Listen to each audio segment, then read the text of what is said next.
there are some characters you can't use in a file name. As you'll see in today's lab, the characters you can't use are special characters that are used by the operating system command.com program to be included in certain commands. So these are special reserved characters.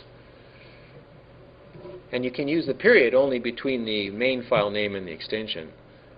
And there's still limitations today. Now, our operating system today can handle much bigger file names. It's not limited to just 8. It can go up to 255. So we can type a whole sentence for the name of a file. But it used to be that 8 was all you could do. If you want to restart your computer, there's two ways in the operating system. One was to use a Control-Alt-Delete.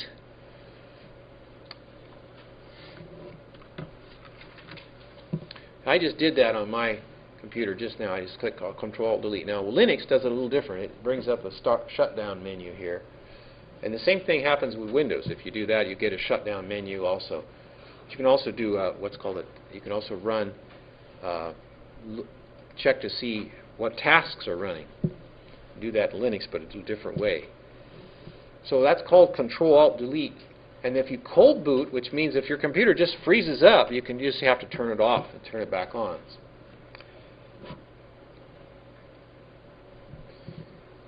I mentioned config.sys a while ago.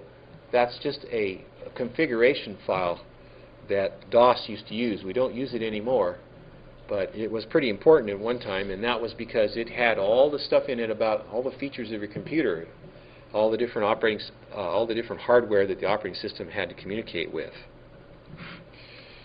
Well, I want to look at, and config.sys would have commands and could have configuration in there of different features of the operating system. I want to look at the labs we're going to do today, specifically here. While you're loading your operating system, what you want to do is you want to put the operating system on your a CD in the drive, and you want to wait till the computer tells you to press Enter to boot off the CD. You don't want it to try to boot off the hard drive. It'll put up a message. And it should pretty much take off on its own. But it will ask you a few questions like what you want to call the computer's name. You can name it whatever you want. One thing you don't want to do is put an administrator password on your computer, because we're not trying to keep people out. You're going to keep it in your locker. You put an administrator password if you want people not to be able to change it. But what happens if you forget your administrator password? Unfortunately, it's very difficult to. You can wipe it out, but it's not convenient to do that. So just leave the administrator password blank when you do the XP clean installation here. Okay.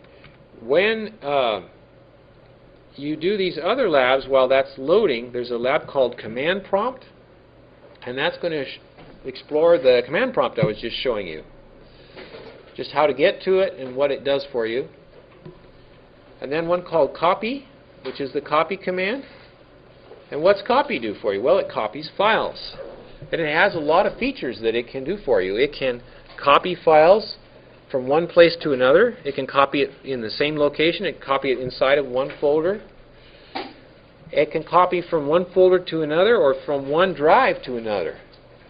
So pay close attention to the way the copy command works. It really explains nicely in our lab how that works. But here's how you can get help on a command like copy. You go to Windows and let's see here. And you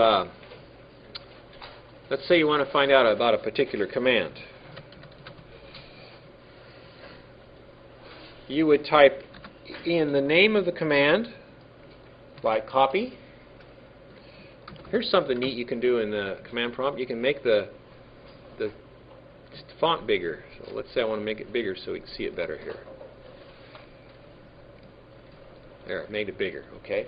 So I want to see a command. I type copy and then / and it will tell me the features of that command. That looks kind of ugly when you do that, doesn't it? But that lists them there. Lists all the different features. These are called switches. The slash. So you can you can copy files. Now that's kind of cryptic. I realize it the first time. It's just a little reference there. So that's why the lab is going to step you through some of the features of the copy command. How do you copy in the graphical user interface? Well, you do it by just simply dragging, folders. If I wanted to copy a, say here, say I wanted to copy this folder here to another location, I would simply drag it, right, to another location. Now that actually moved it. That wasn't copying it, was it?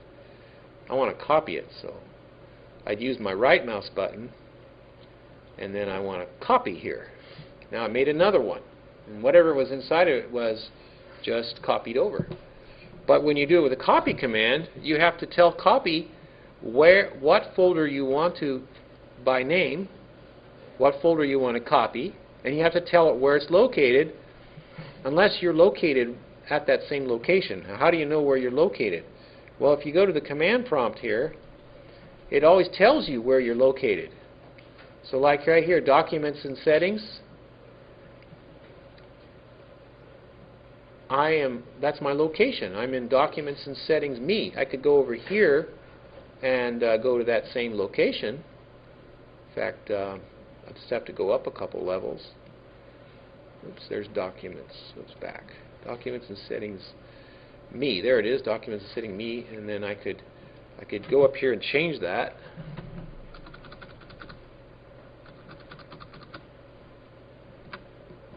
There, and now I'm in the same location using the Explorer that I am up here. Now if I type the command dir directory, it lists those same things but does it with text instead of graphics.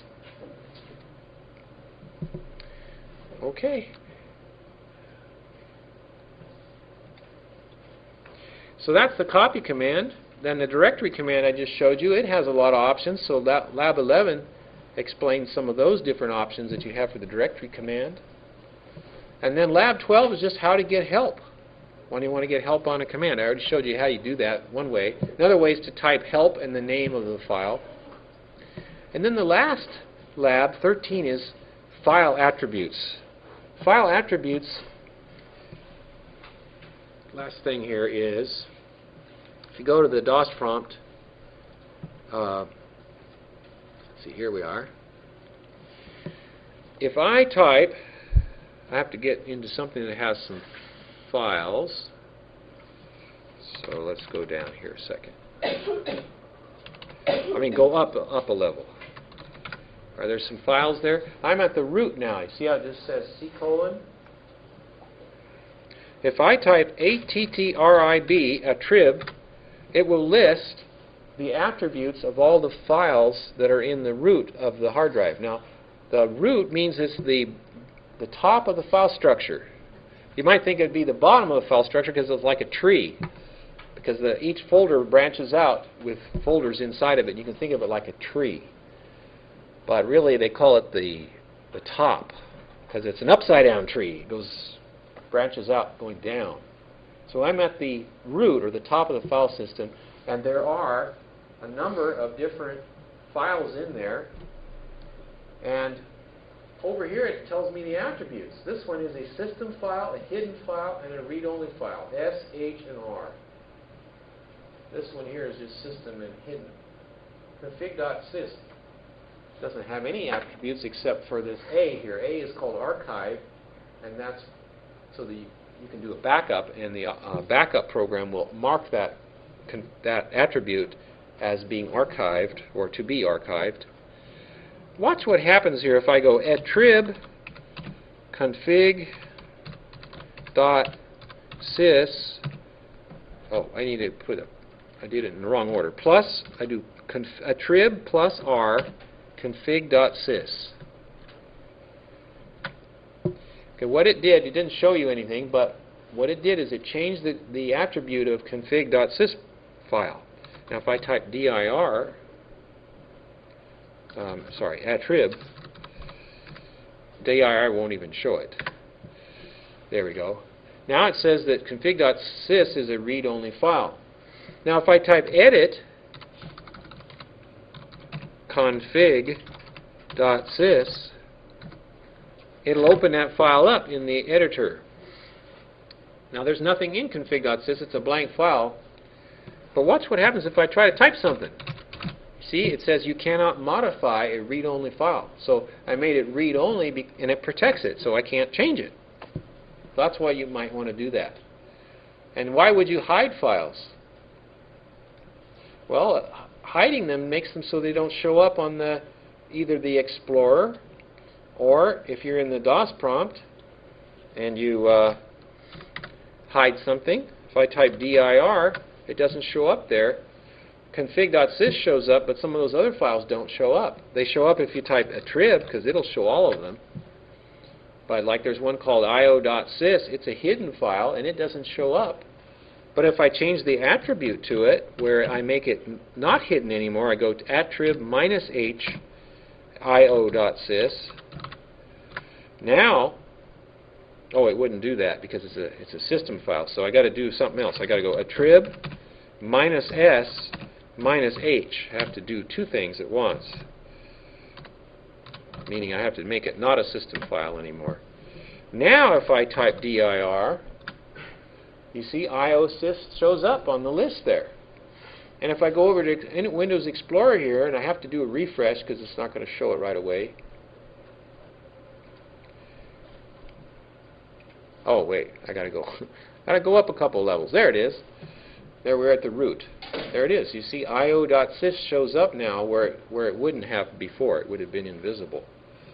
Well, I don't want to leave it like that. I'm going to put it back because that shouldn't be. That file was hidden for a reason to protect it. So I go attrib +h +s io.sys, and I'll take off the read-only attribute on config.sys. So now it's back the way it was. So that's the last level, what they call attributes. And that's something we still have today, but the modern operating systems have expanded on that and added some new features to it. But basically the old features are still there. Okay, so those are the labs to work on while we're doing that. Now when you work on these labs, you go to our class website here, and each one of these, there's questions at the end of the lab that's for you to answer about the lab. I took those same questions and I put them in here in the form of a quiz.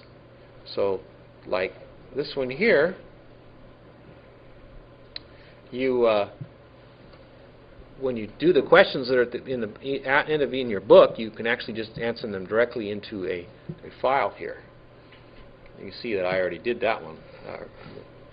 But you do that online on the class website. So you can write them in your book if you'd like, or you can write them on a separate piece of paper, or you can just put them into there, and they're in there too. So however you'd like to do that. Some people decide they don't want to write in their lab book. Maybe they want to sell it back, because we can student buy it next semester for the next class. That's too. You can do that. Any questions before we go to lab here? So that means we don't have to collect the lab book around. Well, yes, because the instructions for the lab are still in the lab book. I didn't copy all the instructions on the class website. There's too much stuff. I suppose I could, but I don't think the publisher would like me to do that too well.